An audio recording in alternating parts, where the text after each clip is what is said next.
ఇబ్బందులు ఉన్నాయి కాబట్టి ఎక్కడ కూడా ప్రజలకు అసౌకర్యం కలగకుండా అందరూ ఫ్రీ ఫ్లో ఆఫ్ ట్రాఫిక్ చేసుకుంటూ మీ అందరి సహకారం, వ్యాపారస్తులు, ప్రజలు, విద్యార్థులు, విద్యా సంస్థలు, మీరందరూ వాహనదారులు, ముఖ్యంగా మీకు I love my dad, I love my mom అని చెప్పి మీ బండి మీద వెనక రాసుకుంటున్నారు. యాదృచ్ఛికము లేకుండా మీ ఫ్యాషన్ మాకు తెలుస్తలేదు. ఒకటి సైలెన్సర్ బిగించుకొని ప్రజలకు, హార్ట్ పేషెంట్స్, వృద్ధులకు ఆ సౌండ్ వెంటనే మామూలుగా హెల్దీ పర్సన్స్కే భయం అవుతుంది ఆ సౌండ్ చూసి. దయచేసి అర్థం చేసుకోండి. సౌండ్ పొల్యూషన్ బండ్లు వాడకండి. మేము ఒకవేళ అక్కడ బండి ఆపితే తప్పకుండా బండి తీసుకుంటున్నాము, మేము పక్క తీసుకుంటున్నాము, చెక్ చేస్తున్నాము డాక్యుమెంట్. సైలెన్సర్ గురించి రిక్వెస్ట్ చేస్తున్నాం. దయచేసి మీరు సైలెన్సర్ తీసి ఉంటే తీసేయండి, దయచేసి వాడకండి. ఎందుకంటే దానివల్ల హెల్త్ పరంగా ఇబ్బంది పడుతుంది. రెండవది అంబులెన్స్ డ్రైవర్లకు కూడా చెప్తాం, మన మీటింగ్ కూడా తీసుకొని అవగాహన చెప్తున్నాం మీకు. అన్నెసెసరీ సైలెన్సర్ వాడొద్దండి. మీరు మీకు పేషెంట్ ఉన్నప్పుడు పికప్ చేసుకునేటప్పుడు మాత్రమే సైరన్ వాడండి. దాని కొన్ని నామ్స్ ఉన్నాయి, ఏ స్థాయి అధికారి సైలెన్సర్ సౌండ్ పొల్యూషన్ లేకుండా వాడాలో మీ అందరికీ చెప్పడం జరిగింది. రెండవది కార్ల వ్యక్తులు, ఈ వాహనదారులు ఎవరైతే కొత్త కార్లు ఈరోజు మీరు ప్రతి కార్కి ఈరోజు బెలూన్స్ ఓపెన్ చేసి యాక్సిడెంట్ జరిగినప్పుడు ఉంది. మీరు సీట్ బెల్ట్ వాడుకుంటే ఆ బెలూన్స్ ఓపెన్ కావు, దాని ద్వారా ప్రాణ నష్టం తగ్గేది పోయి ప్రాణ నష్టం ఎక్కువ ఆస్కారం ఉంటుంది. కాబట్టి మీరు సీట్ బెల్ట్ ధరించండి. తర్వాత మీకు అందరికీ రిక్వెస్ట్ చేస్తున్నాము, విజువల్ లైట్ ట్రాన్స్మిషన్ VLT వెనక నుంచి ముందుకు 70% విజిబిలిటీ ఉండాలి.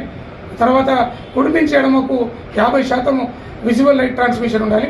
దాని ద్వారా మాకు ఏదన్నా అసాంఘిక శక్తులు కానీ వేరే యాంటీ సోషల్ ఎలిమెంట్ ఒకవేళ మాకు నోటెడ్ ఉండి మా దగ్గర ఫోటోలు ఉండి గుర్తుపట్టే స్థాయిలో ఉన్న ఏదన్నా ఎవరైనా నేరస్తులు ఉంటే మాకు విజిబిలిటీ ఉంటే గుర్తుపడతాము. తర్వాత మాకు సహకరించండి. అలాంటి ఒక ఫోటో బ్లాక్ ఫిల్మ్స్ ఉంటే మీరే తీసేయండి. మేము చెకింగ్లో పట్టుకొని మీకు కౌన్సిలింగ్ చేసి మీ టైం వేస్ట్ కాకుండా అది కూడా మాకు సహకరిస్తారని చెప్పి ఆశిస్తున్నాం. అంబులెన్స్ డ్రైవర్లు, ఆటో డ్రైవర్లు మీరంతా డాక్యుమెంట్ మెయింటైన్ చేయండి. ఫిట్నెస్ సర్టిఫికేట్ని లేకుంటే కూడా అప్లై చేసుకోండి. మీ అందరి ద్వారా ఇంకో విషయం చెప్తున్నాను, ఎవరైతే 18 సంవత్సరాలు నిండినో వాళ్ళందరూ ఒక 2 ఫోటోలు, ఒక ఆధార్ కార్డు, బర్త్ సర్టిఫికేట్, చదువుకున్న పిల్లలైతే SSC సర్టిఫికేట్, లేదంటే చదువు రాని వాళ్ళు అయితే ఒక బర్త్ సర్టిఫికేట్ తీసుకొని RTO గారికి అప్లై చేస్తే 600 రూపాయల నుంచి 1000 రూపాయలలో మీకు ఒక లెర్నింగ్ లైసెన్స్ వచ్చేస్తుంది. ఒక 1 మంత్ నుంచి 45 రోజులలో మీకు ఒక రెగ్యులర్ లైసెన్స్, టెస్ట్ డ్రైవ్ అయిన తర్వాత RTO అధికారులు మీకు లైసెన్స్ ఇస్తారు. ఇది చాలా సింపుల్. ఇది తర్వాత 2 వీలర్ డ్రైవర్స్ అయితే ఉన్నారో మేము రోజుకి 400 నుంచి 500 కేసులు జిల్లాలో అయితే ఇంకా ఎక్కువ ఉన్నాయి. ఈ హెల్మెట్ లేకుండా కేసులు బుక్ అవుతున్నారు. మీరు 1000 రూపాయల నుంచి 2000 మీరు ఎప్పుడైతే హెల్మెట్ ధరిస్తున్నారో తప్పకుండా స్ట్రిప్ ఉంటుంది, ఒకటి బెల్ట్ లెక్క ఒకటి మీరు ధరిస్తే ఫస్ట్ మనకు తలకాయ రక్షణ ఉంటే మిగతా దెబ్బలు ఏమైనా తలితే చిన్న ఈజీగా అవుతుంది. ఎందుకంటే ఎప్పుడైతే హెడ్ ఇంజురీ అవుతుందో ప్రాణ నష్టం జరగడానికి ఆస్కారం ఉంది. కాబట్టి ఈ అన్ని విషయాలు మా ట్రాఫిక్ పోలీస్తోని, మా ల్యాండ్ ఆర్డర్ పోలీస్తోని, ఆ పోలీస్ శాఖ అందరూ మనందరినీ సమన్వయంగా వేడుకుంటున్నాము. సహకరించండి. ప్రమాద రహిత నిజామాబాద్ని మనమంతా కలిసికట్టుగా రేపు ఒక ఉద్యమం లెక్క చేసుకుంటూ ట్రాఫిక్ ఫ్లో మరియు ప్రమాద రహిత నిజామాబాద్లో మనం చేసుకుంటూ కలిసికట్టుగా నిజామాబాద్ని అందరం కలిసి నడుపుతాం.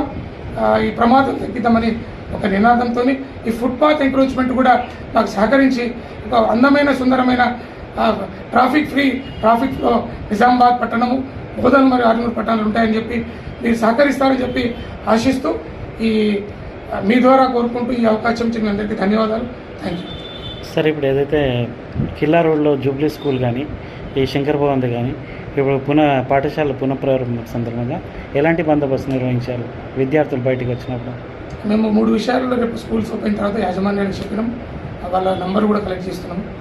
మేము ఏం చెప్తున్నామంటే రేపు ఓపెన్ అయిన తర్వాత 3 విషయాలలో చాలా అశ్రద్ధగా ఉంటున్నారు పిల్లలకు. తెలియవలసిన 6th to 10th పిల్లలు ముఖ్యంగా తెలుసుకునేది ఇప్పుడు డ్రగ్స్ మహమ్మారి, ఈ గంజాయి పక్కకు మనకు నాందేడు, ధర్మాబాద్ లాంటి ప్రాంతాలు ఉండడం, ఇక్కడి నుంచి ట్రాఫిక్ కూడా ఈ ట్రైన్ ఉండడము, బస్సులు ఉండడం వల్ల సాగైతే లేదు. మనకు కామారెడ్డి కానీ నిజామాబాద్ జిల్లాలో వరి సాగు లెక్క ఇది గంజాయి సాగు మాత్రం మన దగ్గర లేదు. ఆ చిన్న ప్యాకెట్స్ వస్తున్నాయని చెప్పి చిన్న సమాచారం మీద దాన్ని కూడా చాలా పకడ్బందీగా సిపి గారు, ల్యాండ్ ఆర్డర్ పోలీస్ అందరూ దాన్ని వెహికల్ చెకింగ్ చేయడము, దాని మీద ఎప్పుడైతే ఈ ప్యాకెట్స్ కానీ సరఫరా కానీ ఉంటే దాని మీద చర్యలు తీసుకోవడము, ఎవరైతే పెడ్లర్స్ ఉన్నారో అమ్మకందారు కానీ వాడకందారు ఉంటే బ్లడ్ టెస్ట్ చేయడము, హాస్పిటల్స్ పంపించి కౌన్సిలింగ్ ఇవ్వడం, ఆ పిల్లలకు అవగాహన కల్పించడానికి ఇదొకటి. రెండోది సైబర్ క్రైమ్ చదువుకున్న వాళ్ళే చిన్న చిన్న ఆఫర్స్ మీద మేము బ్యాంక్ ఆఫర్స్ ఉన్నాయి, బండి ఇప్పిస్తాము, 10 లక్షల కార్ని 2 లక్షలకు ఇస్తాము, ఆఫర్ ఉందని చెప్పి ప్రజలకు తొందరగా అట్రాక్ట్ చేసుకొని మీ ఫోన్ కనుక ఎవరికైనా 2 నిమిషాలు అడిగితే కూడా దయచేసి ఎవరికి ఫోన్ ఇవ్వకండి. మీ ఫోన్లో ఉన్నటువంటి ఆ బ్యాంకులో ఉన్న డబ్బులంతా గల్లంత అవుతున్నాయి. ఈ విషయంలో కూడా ఇప్పుడు మనకు ఫోన్ ఆన్ చేయగానే కరోనా టైంలో కరోనా గురించి అవగాహన ఎట్లా వచ్చింది, సైబర్ క్రైమ్ గురించి కూడా అవగాహన, ప్రతి ఫోన్కి రింగ్ ముందు ఒక అవగాహన కార్యక్రమం దీని గురించి. తర్వాత ముఖ్యంగా పిల్లలు, ఆడపిల్లలు 6వ తరగతి తర్వాత బ్యాడ్ టచ్ గుడ్ టచ్ గురించి ఒక అమ్మాయి, మైనర్ అమ్మాయి కావచ్చు, 10th క్లాస్ అమ్మాయి కావచ్చు, వాళ్ళ గుడ్ టచ్ బ్యాడ్ టచ్ గురించి షీ టీమ్స్ ఉన్నాయి మా దగ్గర. వాళ్ళకు కూడా షీ టీమ్స్ కూడా మా తర్వాత కళాజాత బృందాలు కూడా పల్లెకు మా సిపి గారి ఆదేశాల ప్రకారం ఈ మన బ్లాక్ మ్యాజిక్, తర్వాత షీ టీమ్స్ గురించి, తర్వాత ట్రాఫిక్ నియంత్రణ గురించి అన్ని కళా ప్రదర్శనల ద్వారా ప్రదర్శించుతాం. స్కూల్స్లో కూడా మీరు చెప్పిన స్కూల్స్కే కాకుండా ఇక్కడ జిల్లాలో ఉన్న ప్రతి స్కూల్ దగ్గరగా ఓపెన్ అయిన తర్వాత ప్రజలతో మమేకమవుతాం, విద్యార్థులతో మమేకమవుతాం. ట్రాఫిక్ నియంత్రణ, డ్రగ్స్ మహమ్మారి, తర్వాత షీ టీమ్స్, తర్వాత ఆడపిల్లలకు గుడ్ టచ్ బ్యాడ్ టచ్ గురించి అవగాహన కలిపే ప్రయత్నం చేస్తాం. అవగాహన కల్పించి భవిష్యత్తులో ప్రమాదాలు జరగకుండా పోలీస్ అయితే 100 ఫోన్ చేయమని, మీకు ఎలాంటి సందర్భమైన యాక్సిడెంట్ అయినా ఏదైనా ఎలాంటి అన్వాంటెడ్ ఇన్సిడెంట్ మీరు చూసినా, మీకు చాలామందిలో ఏం దృక్పథం ఉందంటే పోలీస్ స్టేషన్ పిలిపిస్తారు, విట్నెస్ తీసుకుంటారని. ఎప్పుడైతే మీకు అవగాహన ఉంటుందో, మీ వయసు కానీ మీ పరిణతిని పోతే చూసి మాత్రమే, ఇంట్రెస్ట్ ఉంటే మాత్రమే సాక్ష్యంగా తీసుకుంటాం. మీ ఏజ్ చిన్నపిల్లలు అయితే సాక్ష్యంగా తీసుకునే ఆస్కారం ఉండదు. ఇది కూడా మీరు భయపడే అవసరం లేదు. 100 చేయండి. 101 ఒకటి అగ్ని ప్రమాదాలు జరిగినప్పుడు 101 ఫోన్ చేయడం. 19230 అనేది సైబర్ క్రైమ్ సంబంధించింది. మీకు ఎలా సైబర్ ఒకవేళ గురి అయితే, సైబర్ ఫ్రాడ్ గురి అయితే మీరు దానికి ఫోన్ చేయొచ్చు. ఎన్ని టోల్ ఫ్రీ నెంబర్లు చెప్పినాను. స్కూల్స్లో మాత్రం ఖచ్చితంగా ఒకటేమో ట్రాఫిక్ నియంత్రణ, పరిస్థితులలో కూడా డ్రైవర్ దగ్గర స్మార్ట్ ఫోన్ లేకుండా చూసుకోండి. ఎందుకంటే పిల్లలకు రేపు ఆర్టీసీ బస్ సోదరులకు కానీ, ఆటో డ్రైవర్ సోదరులకు కానీ సమన్వయంగా మనం చేసుకునేది రోడ్డుకు అడ్డంగా ఆపక రేపు స్కూల్ స్టార్ట్ అయిన తర్వాత చిన్న చిన్న పిల్లలు స్కూల్లో ప్రయాణం చేస్తారు. స్కూల్ యాజమాన్యాలందరూ, ఎందుకంటే మీరు చెప్పినారు నాకు ఆ మీటింగ్లో 2024-25 అకాడమిక్ ఇయర్లో 0 యాక్సిడెంట్స్తోని స్కూల్ బస్సు నడిచినాయని చెప్పారు. ఆర్టీఏ గారు కూడా చెప్పారు. అది మన దగ్గర ప్రజెంట్, ఎందుకంటే మనకు ఒకటి మాధవ్ నగర్ దగ్గర రైల్వే గేట్ ఉంది, రెండోది అర్సపల్లి దగ్గర రైల్వే గేట్స్ ఉన్నాయి. మీరు కనుక ఈ ఆటోలు ఫిట్నెస్ లేకుండా, ఇన్సూరెన్స్ లేకుండా కానీ స్కూల్ బస్సుకి కానీ ఆటోలకు కానీ మీరు పిల్లలకు పంపించే వెహికల్స్ చూసుకోండి. ఒకవేళ అది రోడ్డు ఎప్పుడైతే గేట్, రైల్వే గేట్ పెట్టినప్పుడు మొన్న మాకు ఒకటి బ్రేక్ డౌన్ అయ్యి ఒక లారీ ఒక బ్రేక్ డౌన్ ట్రాక్ మీదనే జరగడం జరిగింది. దానివల్ల ట్రైన్ వస్తే మాత్రం భయంకర నుంచి అతి భయంకరమైన యాక్సిడెంట్లు, ప్రాణ నష్టం జరిగే ప్రమాదం ఉంది. కాబట్టి తల్లిదండ్రులకు, స్కూల్ యాజమాన్యాలకు మరియు ఎవరైతే స్కూల్ బస్సు కానీ ఆటోలు కానీ ఈ ఎంతో భవిష్యత్తు ఉన్నటువంటి చిన్నపిల్లల నుంచి 10th క్లాస్ వరకు స్కూల్ బస్సులో పంపిస్తారు. అన్ఫార్చునేట్గా మనకున్న స్కూల్స్లో ఒక 30% మాత్రమే స్కూల్ బస్సులు, మిగతా మొత్తం స్కూల్ బస్సులు లేవు. అంత ఇన్ఫ్రాస్ట్రక్చర్ లేదు. ఒకవేళ మీరు స్కూళ్ళు యాజమాన్యాలు బస్సులు ఉంటే దయచేసి పార్కింగ్ ప్లేస్ మాకు ఇప్పుడు ఎన్ఓసి వస్తుంది మాకు వెరిఫికేషన్కి, మేము పార్కింగ్ ప్లేస్ తప్పకుండా అడుగుతున్నాము. మీ స్కూల్ బస్సు కూడా రోడ్డుకి అడ్డంగా నిలబడకుండా, ఒకవేళ రాత్రి కూడా మీ అటెండర్ పోతుంటే దానికి మేము అడిగినాం, మీకు చెప్పినాం కూడా, రిఫ్లెక్టర్ జాకెట్ దొరుకుని ఒక బ్యాటన్ కొనుక్కోమని చెప్పినాము. ఎదురుగా వచ్చే కానీ ముందు వచ్చే ఆ స్కూల్ పిల్లల్ని అటు ఇటు చూసుకుంటూ, కుడి ఎడమ చూసుకుంటూ ఆ డ్రాప్ చేసేటప్పుడు, ఎక్కించేటప్పుడు జాగ్రత్తలు పాటించి ఈ నిజామాబాద్, ఆర్మూర్ బోధనలో స్కూల్ పిల్లలకు కానీ ఎవరికి కానీ ప్రాణ నష్టం జరగొద్దని. ఎందుకంటే భారతదేశంలో గత 23-24 సంవత్సరంలో చూస్తే ప్రమాదాలలో 150 మంది అప్రాక్సిమేట్గా మరణాలు సంభవించడము, తర్వాత అంగవైకల్యాలు, డిసబిలిటీస్ జరగడం జరిగింది. కాబట్టి ఈ సంవత్సరంలో మాకు కేంద్ర రాష్ట్ర ప్రభుత్వాలు 2030లో 50% రిడక్షన్ ఆఫ్ యాక్సిడెంట్ జరగాలని, ఇక్కడ ఉన్నటువంటి ప్రమాద ప్రాంతాలను గుర్తించడం.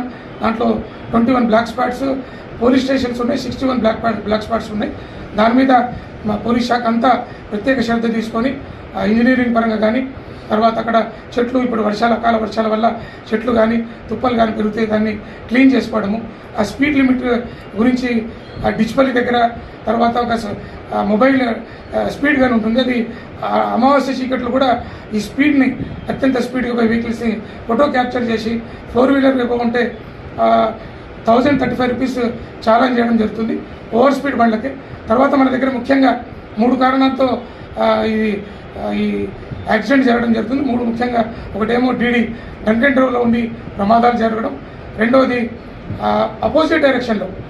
ఇప్పుడు ఎగ్జాంపుల్ చెప్తాను, ఇక్కడ ప్రతి ప్రాంతంలో ఈ రైల్వే స్టేషన్ ముందర కానీ ముఖ్యంగా ఇప్పుడు డీమార్ట్ దగ్గర కొత్తగా మనకు డీమార్ట్ హైదరాబాద్ బైపాస్లో ఉంది. అక్కడ కూడా ఒక ట్రాఫిక్ అంబ్రిల్లా ఒక 50 అడుగులు ఉంటే ఒక 20 అడుగుల్లో మా స్టాపర్స్ ఉన్నాయి. ప్రజలు చిన్న అంటే వెళ్ళిపోతాము తొందరగానే ఉద్దేశంతో అది రోడ్డు చాలా బాగా ఆర్ఎండ్బి శాఖ వాళ్ళు నేషనల్ లెవెల్లో వేసినారు. దాంతో స్పీడ్ 80 నుంచి 100 స్పీడ్లో హైదరాబాద్ నుంచి మనం నిజాం నుంచి హైదరాబాద్ పోయి దారేది. మీరు అపోజిట్ డైరెక్షన్ 2-వీలర్లో పోతే ప్రమాదం జరిగితే మాత్రం ప్రాణాలు పోయే ప్రమాదం ఉంది, అంగవైకల్యం జరిగే ప్రమాదం ఉంది. కాబట్టి ఆ వాహనదారులందరూ మా సూచనలు పాటించాలని, జాగ్రత్తలు తీసుకోవాలని చెప్పి మన కుటుంబాలు ప్రమాదాలలో విచ్ఛిన్నం కాకుండా మనము ఫోటో ఫ్రేమ్లో మనం చూసుకుంటూ మన తల్లిదండ్రులు మనదమ్ములు ఆ ఫోటోలో చూసి మనల్ని బాధపడకుండా ఆ కడుపు కొత్త తల్లిదండ్రులకు మిగిలించకుండా మనమంతా కలిసి ఈ 2030లో 50% ఈ మరణాలు కానీ రోడ్ యాక్సిడెంట్ తగ్గిస్తామని చెప్పి మా ట్రాఫిక్ పోలీస్ తరఫున మా సిపి గారి తరఫున మీ అందరికీ వేడుకుంటూ, ఈ బక్రీద్ వస్తుంది, పండుగ వస్తుంది, ఇక్కడ ఈదుల్ అజహా, దీంట్లో కూడా ఈ మాకు వచ్చి వాళ్ళు ఈద్గా కమిటీ వాళ్ళు దరఖాస్తు చేసినారు. దాంట్లో ఎలాంటి ప్రజలకు ఇబ్బంది కలగకుండా, ట్రాఫిక్ జామ్ కాకుండా, ఏ కూడలలో వెహికల్స్ ఉంటుంది, పార్కింగ్ ఎక్కడ పెట్టాలి వాళ్ళతో కోఆర్డినేట్ చేసుకుంటూ మేము ల్యాండ్ ఆర్డర్ పోలీస్ వాళ్ళము నిజామాబాద్ పట్టణాన్ని చుట్టుపక్కల కూడా ఈద్గాలు ఉన్నాయి కాబట్టి ఎక్కడ కూడా ప్రజలకు అసౌకర్యం కలగకుండా అందరూ ఫ్రీ ఫ్లో ఆఫ్ ట్రాఫిక్ చేసుకుంటూ మీ అందరి సహకారం, వ్యాపారస్తులు, ప్రజలు, విద్యార్థులు, విద్యా సంస్థలు, మీరందరూ వాహనదారులు, ముఖ్యంగా మీకు I love my dad, I love my mom అని చెప్పి మీ బండి మీద వెనక రాసుకుంటున్నారు. యాదృచ్ఛికము లేకుండా మీ ఫ్యాషను మాకు తెలుస్తలేదు. ఒకటి సైలెన్సర్ బిగించుకొని ప్రజలకు, హార్ట్ పేషెంట్స్, వృద్ధులకు ఆ సౌండ్ పెట్టని మామూలుగా హెల్దీ పర్సన్స్కే భయం అవుతుంది ఆ సౌండ్ చూసి. దయచేసి అర్థం చేసుకోండి. సౌండ్ పొల్యూషన్ బండ్లు వాడకండి. మేము ఒకవేళ అక్కడ బండి ఆపితే తప్పకుండా బండి తీసుకుంటున్నాము, మేము పక్క తీసుకుంటున్నాము, చెక్ చేస్తున్నాము డాక్యుమెంట్. సైలెన్సర్ గురించి రిక్వెస్ట్ చేస్తున్నాం, దయచేసి మీరు సైలెన్సర్ తీసి ఉంటే తీసేయండి, దయచేసి వాడకండి. ఎందుకంటే దానివల్ల హెల్త్ పరంగా ఇబ్బంది పడుతుంది. రెండవది అంబులెన్స్ డ్రైవర్లకు కూడా చెప్తాం, మన మీటింగ్ కూడా తీసుకొని అవగాహన చెప్తున్నాం మీకు. అన్నెసెసరీ సైలెన్సర్ వాడొద్దండి. మీరు మీకు పేషెంట్ ఉన్నప్పుడు పికప్ చేసుకునేటప్పుడు మాత్రమే సైలెన్ వాడండి. దానికి కొన్ని నామ్స్ ఉన్నాయి, ఏ స్థాయి అధికారి సైలెన్సర్ సౌండ్ పొల్యూషన్ లేకుండా వాడాలో మీ అందరికీ చెప్పడం జరిగింది. రెండవది కార్ల వ్యక్తులు, ఈ వాహనదారులు ఎవరైతే కొత్త కార్లు ఈరోజు మీరు ప్రతి కార్కి ఈరోజు బెలూన్స్ ఓపెన్ చేసి యాక్సిడెంట్ జరిగినప్పుడు ఉంది. మీరు సీట్ బెల్ట్ వాడకుంటే ఆ బెలూన్స్ ఓపెన్ కావు, దాని ద్వారా ప్రాణ నష్టం తగ్గేది పోయి ప్రాణ నష్టం ఎక్కువ అయ్యే ఆస్కారం ఉంటుంది. కాబట్టి మీరు సీట్ బెల్ట్ ధరించండి. తర్వాత మీకు అందరికీ రిక్వెస్ట్ చేస్తున్నాము, విజువల్ లైట్ ట్రాన్స్మిషన్ VLT వెనక నుంచి ముందుకు 70% విజిబిలిటీ ఉండాలి. తర్వాత కుడి నుంచి ఎడమకు 50% విజువల్ లైట్ ట్రాన్స్మిషన్ ఉండాలి. దాని ద్వారా మాకు ఏదైనా అసాంఘిక శక్తులు కానీ వేరే యాంటీ సోషల్ ఎలిమెంట్ ఒకవేళ మాకు నోటెడ్ ఉండి మా దగ్గర ఫోటోలు ఉండి గుర్తుపట్టే స్థాయిలో ఉన్న ఏదన్నా ఎవరైనా నేరస్తులు ఉంటే మాకు విజిబిలిటీ ఉంటే గుర్తుపడతాము. తర్వాత మాకు సహకరించండి. అలాంటి ఒక ఫోటో బ్లాక్ ఫిల్మ్స్ ఉంటే మీరే తీసేయండి, మేము చెకింగ్లో పట్టుకొని మీకు కౌన్సిలింగ్ చేసి మీ టైం వేస్ట్ కాకుండా అది కూడా మాకు సహకరిస్తారని చెప్పి ఆశిస్తున్నాం. అంబులెన్స్ డ్రైవర్లు, ఆటో డ్రైవర్లు మీరంతా డాక్యుమెంట్ మెయింటైన్ చేయండి. ఫిట్నెస్ సర్టిఫికేట్ని లేకుంటే కూడా అప్లై చేసుకోండి. మీ అందరి ద్వారా ఇంకో విషయం చెప్తున్నాను, ఎవరైతే 18 సంవత్సరాలు నిండినో వాళ్ళందరూ 1-2 ఫోటోలు, ఒక ఆధార్ కార్డు, బర్త్ సర్టిఫికేట్, చదువుకున్న పిల్లలైతే SSC సర్టిఫికేట్, లేదంటే చదువు రాని వాళ్ళు అయితే ఒక బర్త్ సర్టిఫికేట్ తీసుకొని RTO గారికి అప్లై చేస్తే 600 రూపాయల నుంచి 1000 రూపాయలలో మీకు ఒక లెర్నింగ్ లైసెన్స్ వచ్చేస్తుంది.